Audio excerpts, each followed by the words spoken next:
مدرسے سے بولتا مما مجھے بھوک لگ رہی ہے، ہم نے اس کو کھانا کھلایا، وہ باہر گیا ہے، باہر گئے، ہم نے میرے بہن کو اپنے منہ کی ٹافی دے کے گئے، یہ کہا میں آ رہا ہوں بس 5 منٹ میں۔ اس کے بعد ہم اتنے دنوں سے اس کو ڈھونڈ رہے تھے، تقریباً 3 دن ہو گئے تھے، ہم کو وہ نہیں ملا۔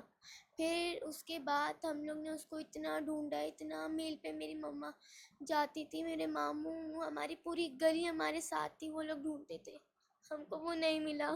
پھر اس کے بعد ہم نے نا پولیس کمپلین کروائی، FIR کٹوائی۔ پھر میری مما، میرے اور ماموں وہاں پر گئے، میدان پہ بیٹھے، وہ قاتل ہمارے ساتھ میرے بھائی کو ڈھونڈ رہے، بول رہے اتنی جلدی اعلان نہیں کرواؤ، ہے نا، وہ تو مل جائے گا تم لوگ کو، میں تم کو ڈھونڈ کے دوں گا۔ ہم کو کیا پتہ تھا وہ ہمارے ساتھ ہی، ہم کو وہ پتہ لگ جاتا تو یہ نہیں بچتا۔ پھر اس کے بعد میری مما، میرے ماموں، ہماری پوری گلی وہاں پر ہی جمع رہی۔